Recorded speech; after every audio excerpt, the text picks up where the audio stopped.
So if you have followed along my YouTube channel over the course of maybe the last 2 years, you probably know by now that my favorite layout, regardless of brand, is always going to be the rear kitchen, simply because you get lots of separation between the two rooms, elbow room, especially if you like to cook, but sometimes I'm also in need of maybe a second bedroom for siblings that want to come along. Well, this new 2024 model is just truly impressive, and I think you guys are really going to like it. But if you're new here, to welcome you to the channel, and let's get started.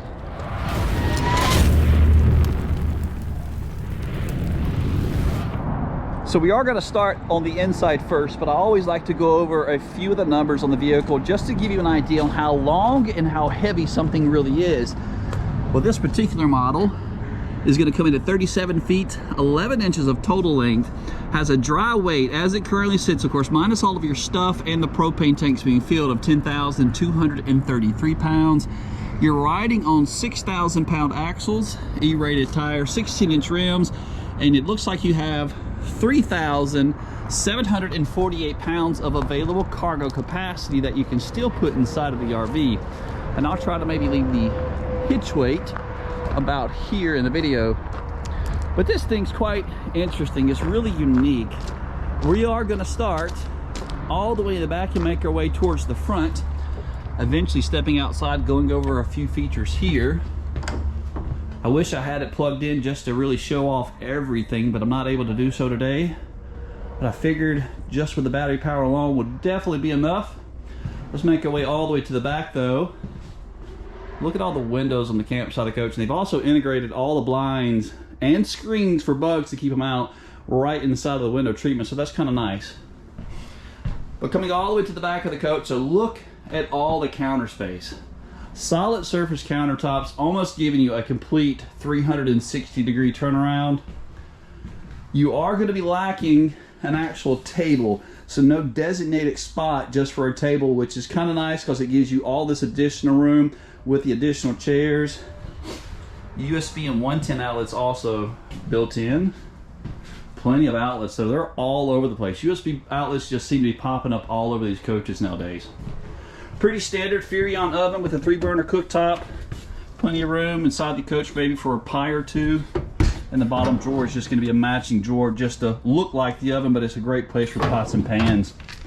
Tons of storage on board. Let me back up and show you this. So you've got pantry space over the top, you got a couple pull-outs in the bottom, 3 drawers.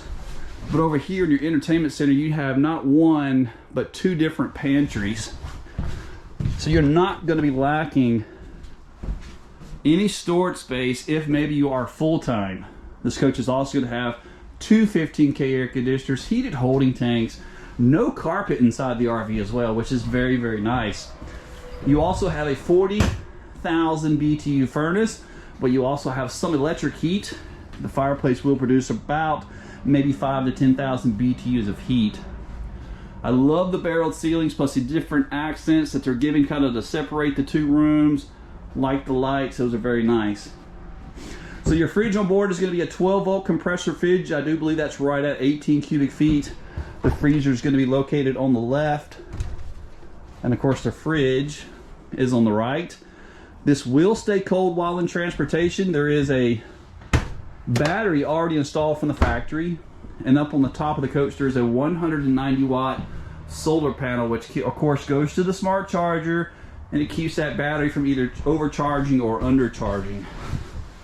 But this is going to be your view if maybe you are taking a seat on the L-shaped sofa. So yes, it doesn't have recliners, but that's quite okay. It looks like maybe you're sitting kind of close, but dimension wise is at least 3.5 to 4 feet right here in the living room alone. And from that wall all the way back is going to be right at 21, almost 22 feet of space. But let me show you this. This is your second pantry, but it's also going to be a door going into the slide. So this whole entire slide out right here is probably at least 15 to 17 feet long, but it gives you a complete second bedroom hidden right behind that pantry. Honestly though, if this thing is loaded out with canned goods, just be rather cautious of that. If you have a sibling maybe younger age behind it and they go to open it up and they kind of wiggle. Some of that stuff could probably fall out. But this place is absolutely unique.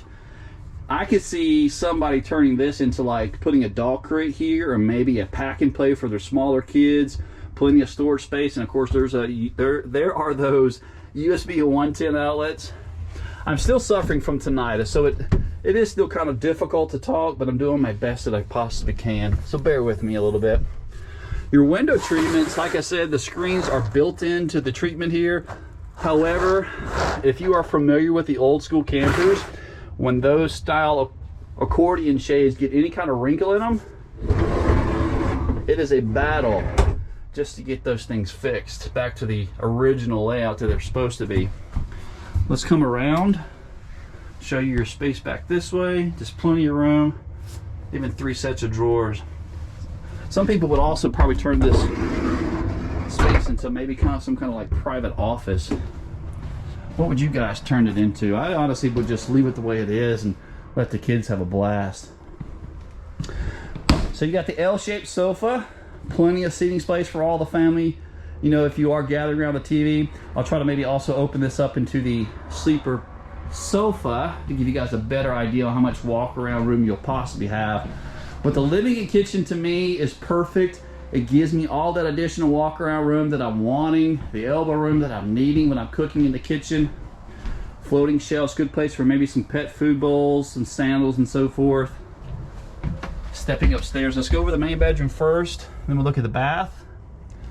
So this room is outfitted with a new VersaTilt, so this gives you a little bit more walk around room. I call it the bed scruncher, so it pretty much retracts the bed back, gives you a lot more changing room. This is going to be a 66 by 80 queen size bed also. You have additional storage under the bed as well. Coming around, you got 3 sets of pull-outs here with the hidden storage underneath.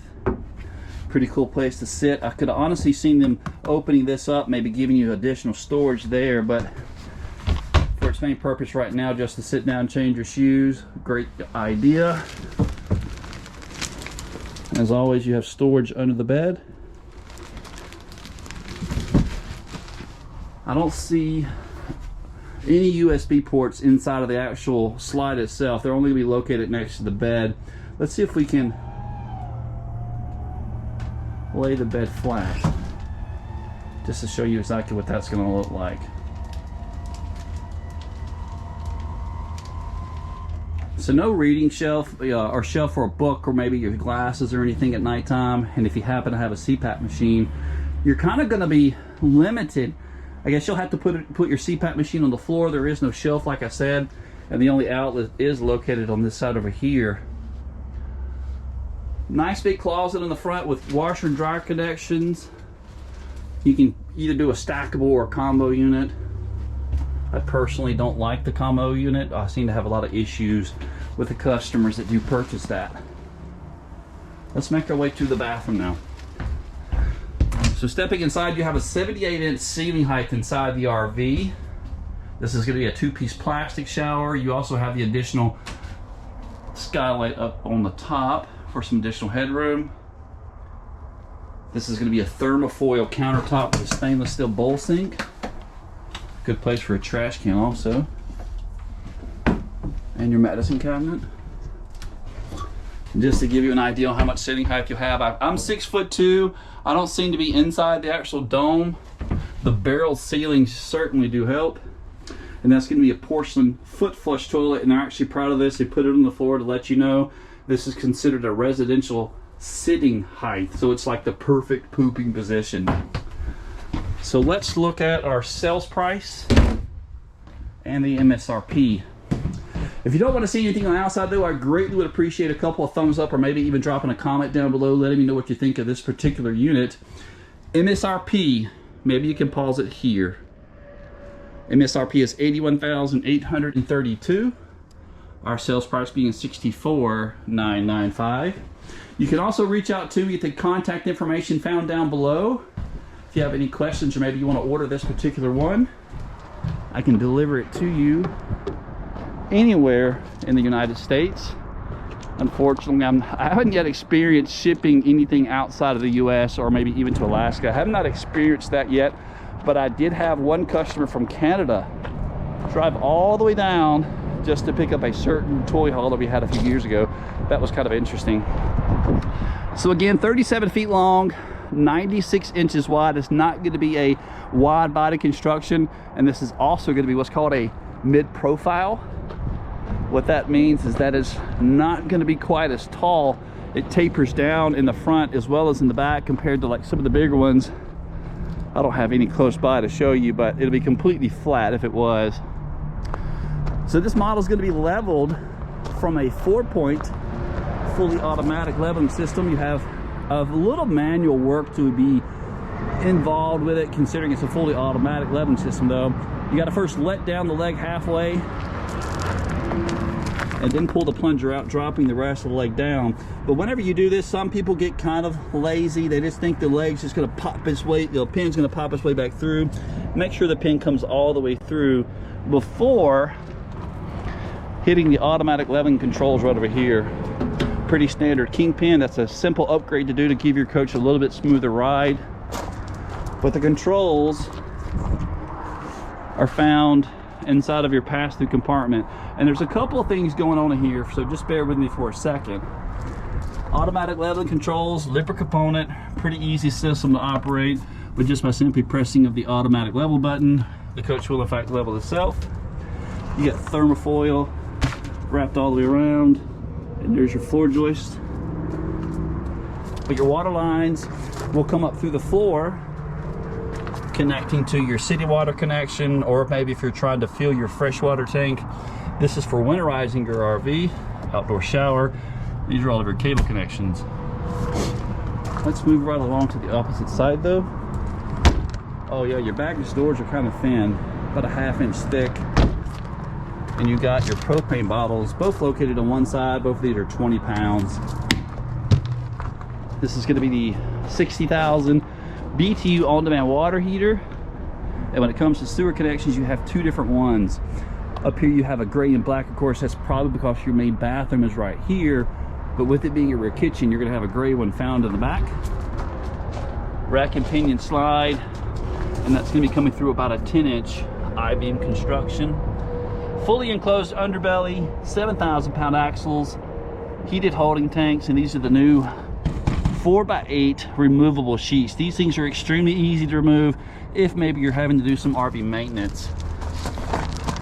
Coach is going to be riding, here we go, Goodyear tires. There is no kind of upgraded suspension on board.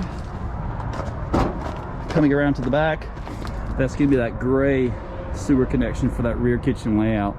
I kind of like the square windows, but again, the way the accordion blinds are built into that kind of has me a little bit concerned. I feel like honestly they're going to end up just like the old style accordion shades and just end up being a complete nightmare. 4x4 tubular bumper. You do have the 2-inch receiver. There's the warning notice. This is not for pulling an additional trailer, only for like an additional bike rack or luggage rack. You got blindside camera prep, fully walkable roof with a ladder. That's nice to see. And this is your outdoor kitchen, or should I say just fridge. The prototype model actually gave you a mount on the side for like a grill. It looks like they have finally decided just to do away with that completely, but you still have the quick disconnect down here. If you wanted to maybe set a grill in place, you can still do so. Awning is probably going to be about 12 to 15 feet in length. Lots and lots of windows, already pre-tinted from the factory as well. Outside speakers, TV connections are out here. This is what the lip is for, is actually for your TV. Once you're in place, you hook up your power connections in your TV, set your TV in place here. This is a smart charger, controls the charge coming from the battery. Go ahead and turn everything off. This side, your baggage door is about 1 inch thick with slam latches. Overall, I actually like this thing. I'm not usually a fan of a 2-bedroom layout because my kids are a little bit older, but the fact that you can turn the complete slide into a guest room, an office space, or maybe even just a space for all of your kennels and your dogs, your cats. I love it. What do you guys think? Let me know in the comment section down below. Continue to like and subscribe, and if you're new here, again, welcome to the channel. I'm glad to see you guys have stopped by. Come see us.